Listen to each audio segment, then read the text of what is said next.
Oh yeah, I thought Miss Mary Jo was different, but it'd be fine. Good evening and welcome to Virginia's Views and Vibes. I'm your host, Ginny Gardner, and tonight we have a very special show and a very special guest. He's the author of Pen, Paper, Prayer, a true story of death and life. James P. Holmes, welcome, and thanks for driving all the way down here from Cape Cod on this beautiful day. Thank you for having me. And we talked a little bit before the show. I admire you so much because you had this experience, but you overcame a tremendous amount of adversity in bringing back your health and becoming you again. So I admire that, and tenacity, dedication, and determination, and you have it all. Well, thank you. It's been a process. Yeah. One I never expected to have to go through, but when there's,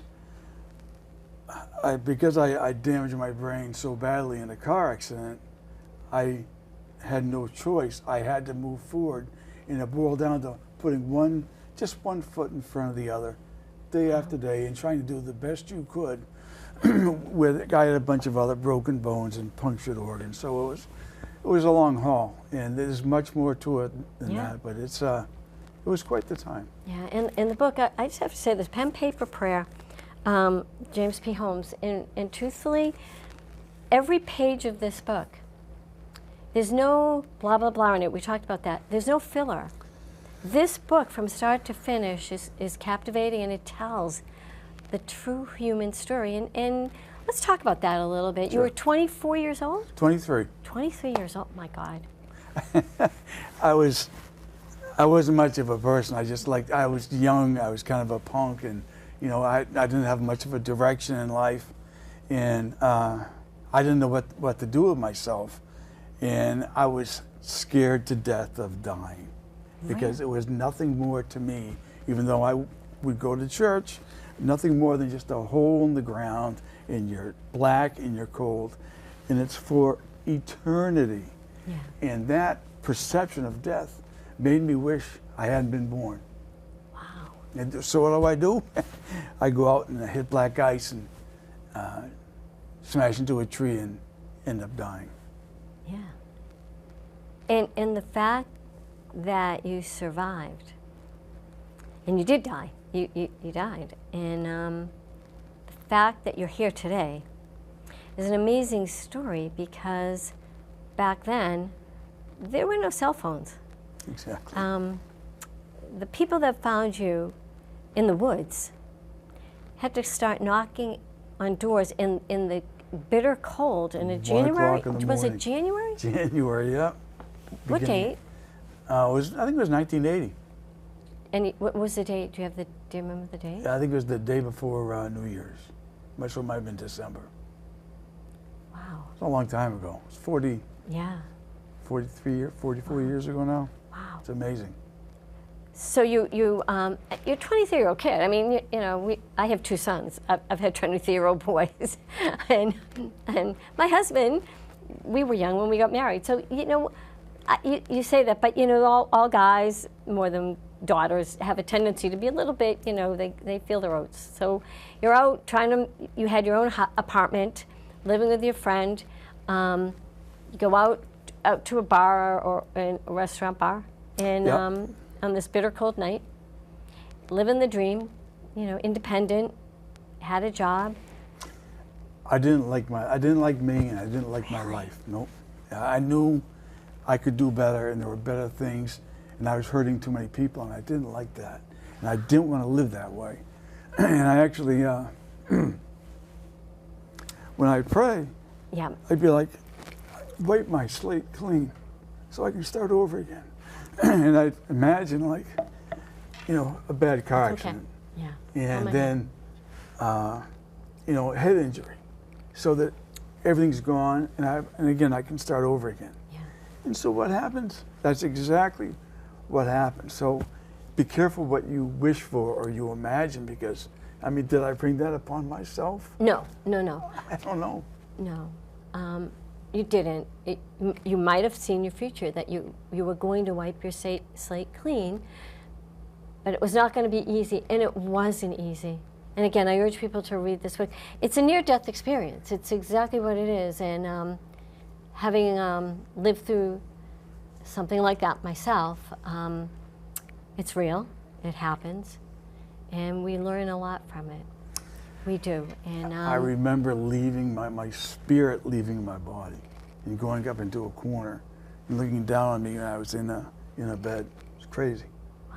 It really is cool. That part of it was it hadn't happened yet, or is that what happened in the future piece of this? When you went home, did you see yourself in the bed in your sister's room at that point, or was that you looked at yourself and it was your present life, kind of, sort of? No, that's when I died. I was in my car.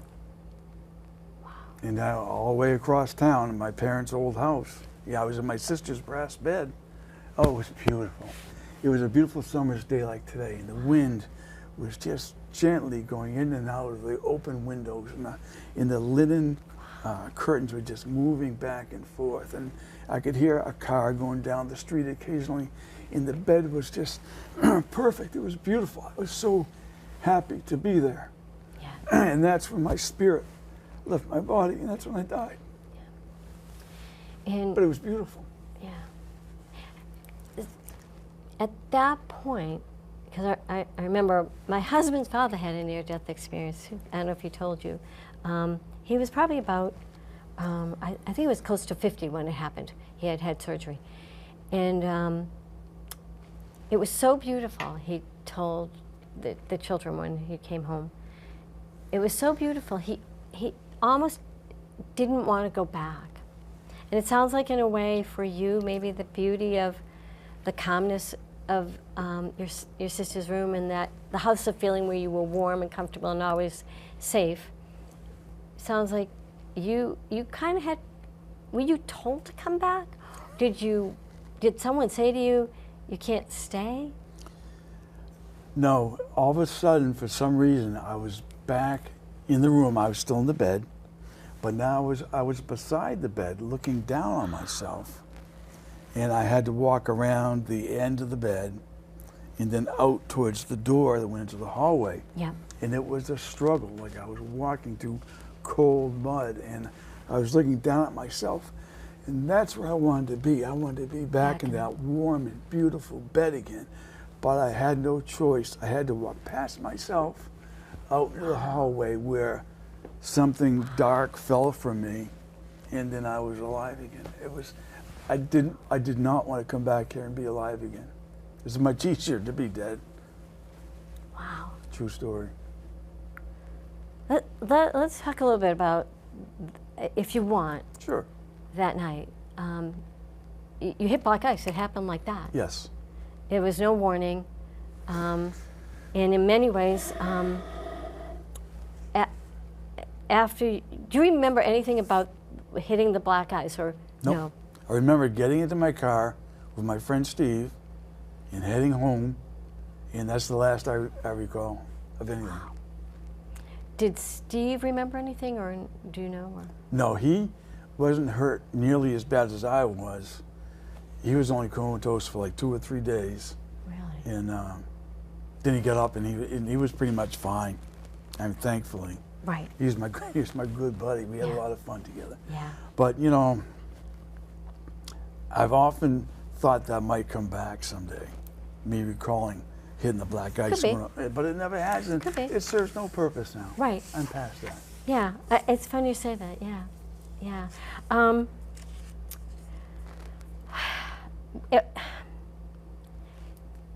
This is hard for me too, and you know why. When you woke up in the hospital, there was so much that happened. There was so much that happened.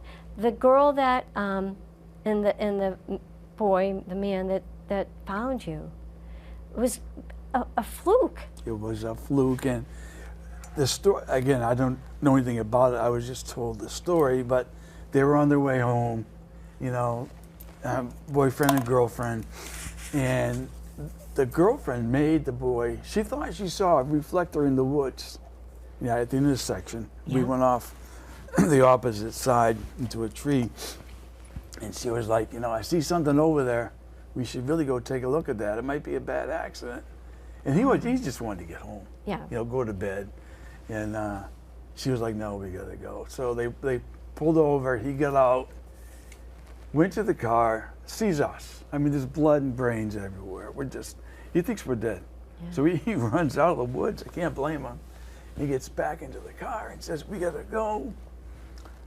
But she says, he says, we have to get help. Yeah.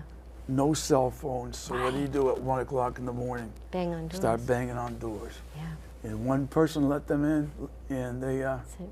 finally got the EMTs there, you know. They took Steve first Yeah. because he wasn't hurt that bad, or as bad as I was. They They assumed you were going to survive. Well, it was going to be jaws of life for both of us, and I was hurt much worse than he was. So they just figured they'd save who was worth saving at the time. Yeah. This was on the Cape Oh yeah, in Falmouth. in Falmouth, Okay. intersection of Route 151 and Sandwich Road. Have you ever talked with the people that found you, or did you have the opportunity to speak with them? Or? A long time ago, I did. I mean, Yeah. for years, I was sort of, my brain wasn't Right. working right. Right. I know I talked to them. They said, look, when we were just in training then. They're all retired by now. Yeah. You know, Right. it's Right. crazy. But they said, look, when we pulled up, we saw the scene. They just said, stay back and watch, and we've got to handle this. Yeah. So that's how that went down. But they knew they saved you. Yeah. They knew they saved you. Oh, yeah. Well, they shipped me off to the hospital. I mean, they wanted to med flight me or get me to a Yeah. Boston hospital, but they knew I wouldn't make the trip. You know, they were lucky I was going to make it to Hyannis. They sent me to Cape Cod Hospital because they got a brand new machine there, a CAT scan unit. Wow. And they knew they would need that to look at my brain and my injuries. So I was lucky in that sense. Yeah. And you're talking a little about your mom and dad, and a lot about your mom and dad.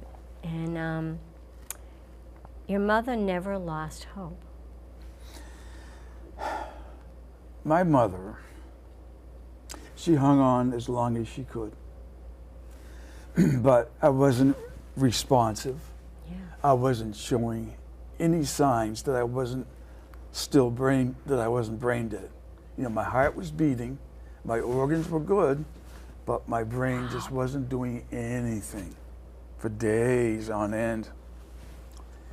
And so finally she did. Not that she gave up, but she prayed to God that Yeah. I die now. That I just take me the pain away from okay. me and my suffering that she imagined I was in, but I wasn't in any pain. Yeah. I didn't know anything.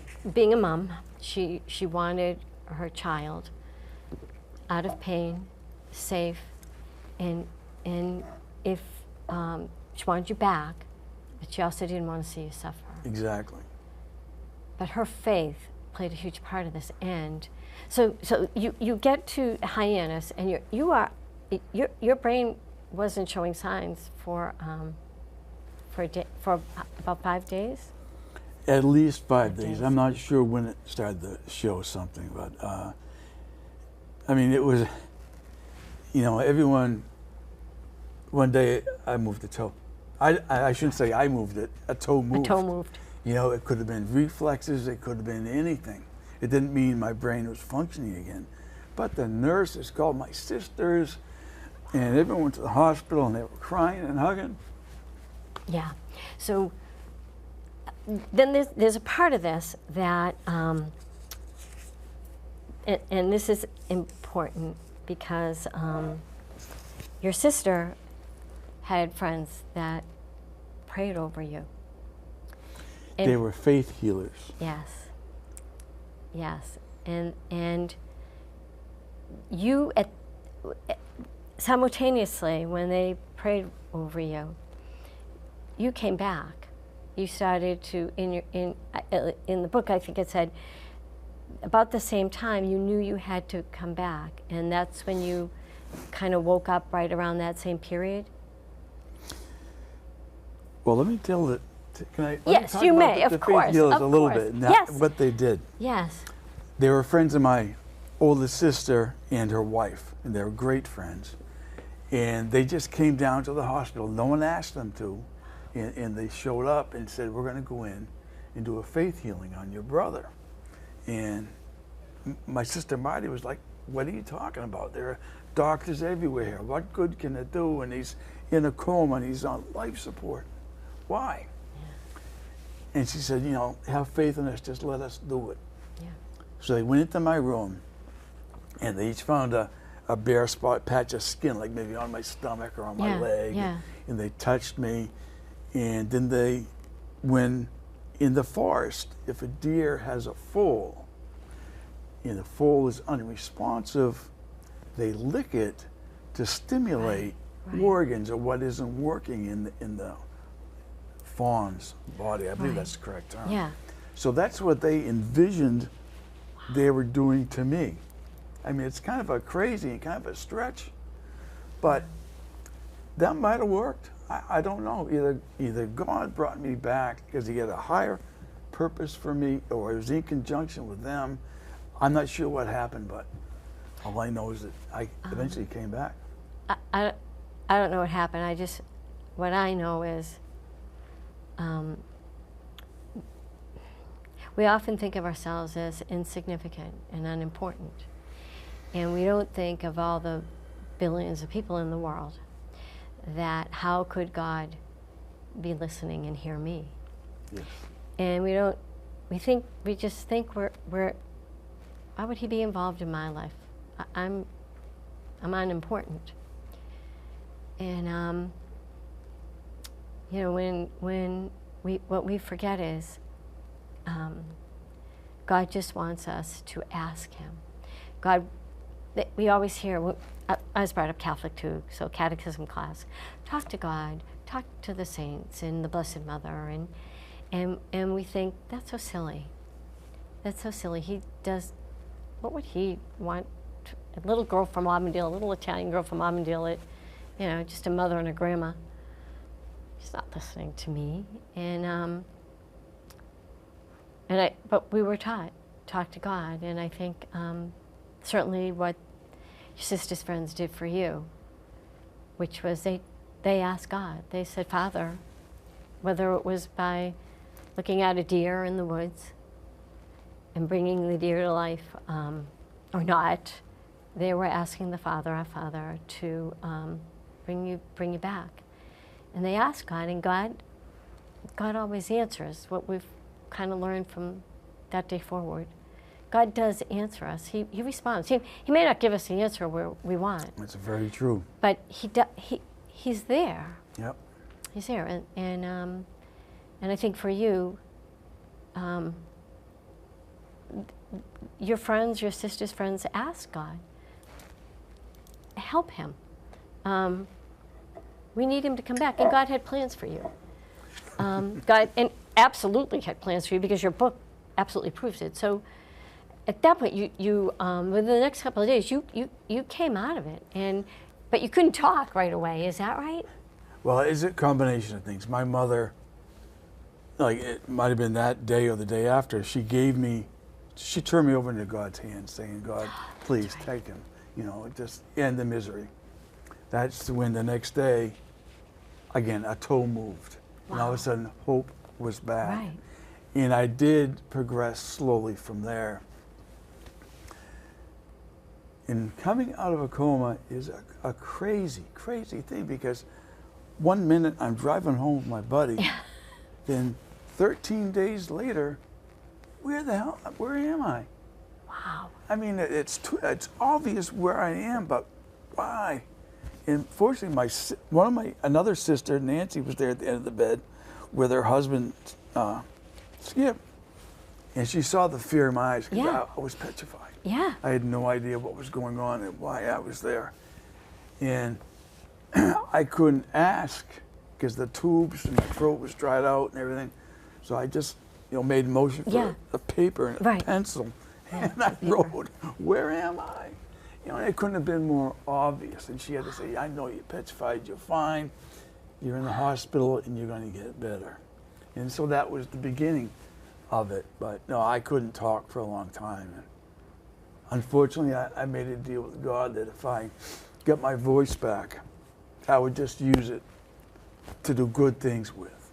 Wow. But, 10, 15 years later, I'm swearing like a trucker, and I haven't, it's not that I haven't learned my lesson, but I feel guilty about that to this day, that I didn't keep up my end of the bargain. I know, you said that to me, and I have an answer for that. Okay, good. And it's a 2-second thing, because you're most important right now.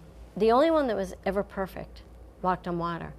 And I feel like I've known you my whole life, but you're not Jesus, and you don't walk on water. So when you think that, there's only one person that was perfect, and you live on the Cape, but you still can't walk on water. So I'd like you to remember that. Well, we all make mistakes. Well, thank you, and I've come to realize that, and I think that the mistakes I've made, either in my prior life or this life now, Yeah.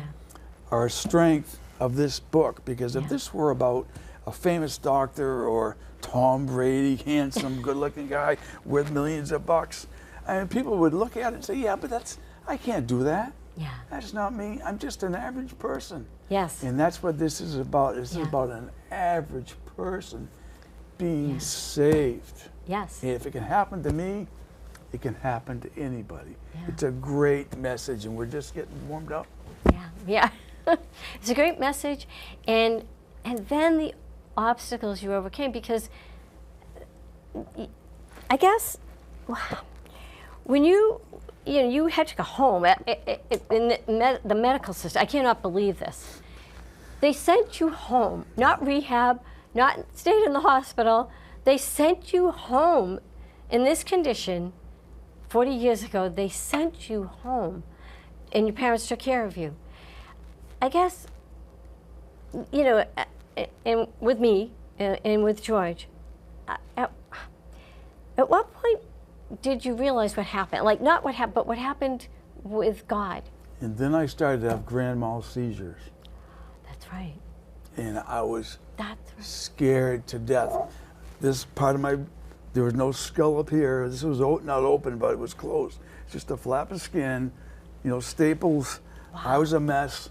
Then I started to have grand mal seizures. Just when I thought Things couldn't get any worse, they did. They did. And they scared the living bejeebers out of me. I was petrified.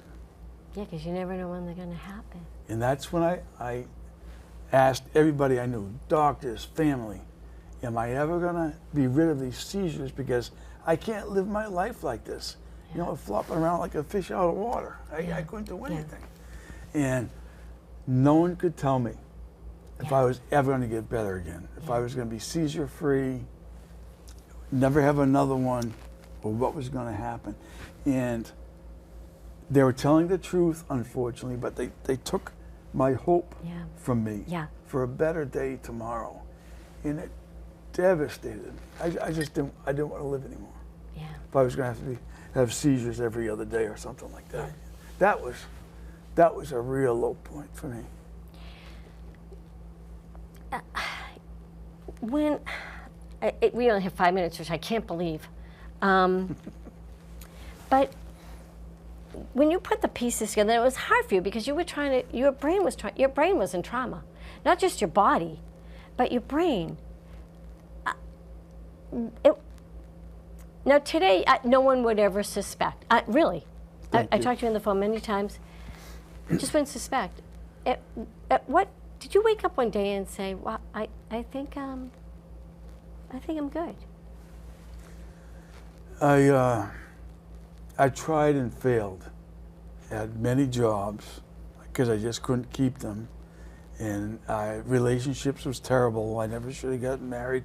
Things were just going wrong every single day, it seemed like, and this stretched on for years. So finally, I got a job working for a tree company. I don't know anything about trees, but it's the only company that would hire me. Yeah. Because everything my resume said I could do, I couldn't. You couldn't do anymore. Yeah.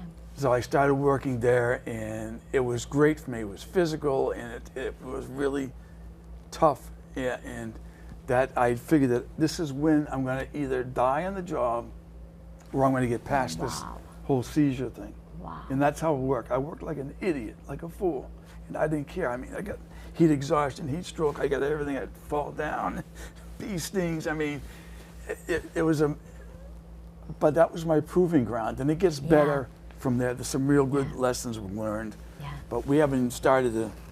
I know you have time constraints, so I won't carry on. But you'll come back, so that's okay. That you'll come back, and I think the most important thing, a couple of things, and for you and I, we know this. Ask, talk to God. There is a higher being. We call him God. There's hope. We're not insignificant, and we do the best we can. And are you afraid of death anymore? No. I don't think I am. Good. I don't think I am. It's beautiful. Yeah. And I don't think the other thing is I don't think I question where the people I love are now. I have to feel that they're safe, they're happy, they're still around us. I do feel they're still around us in many ways. And that, when they say they're in a better place, they are. They're in a beautiful place, and hopefully we'll all be together someday. But I don't want to be afraid of dying, but I know when God takes me, it'll be my time. We just jumped over a bunch of critical stuff, okay? We really did. There, But you come back. I will. I call it the universe of souls. There's a spot that's just for you. You're expected to be there, and all the love anyone has ever felt for you is there. It's your nest throughout eternity.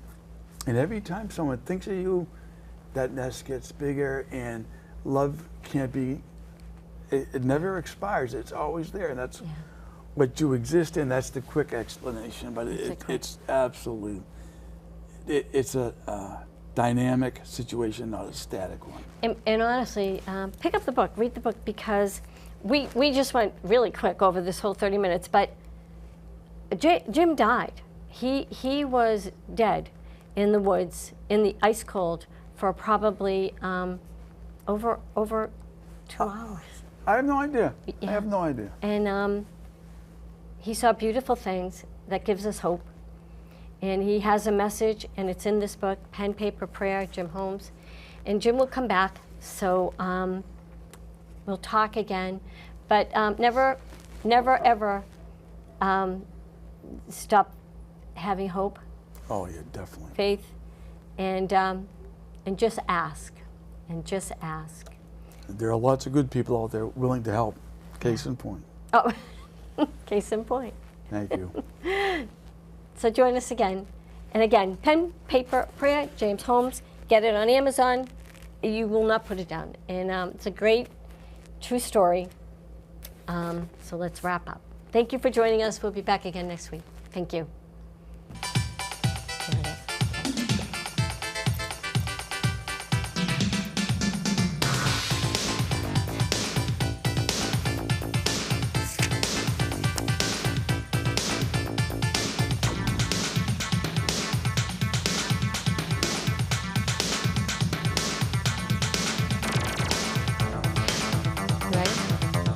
Oh, yeah. I thought it was Mary Jo.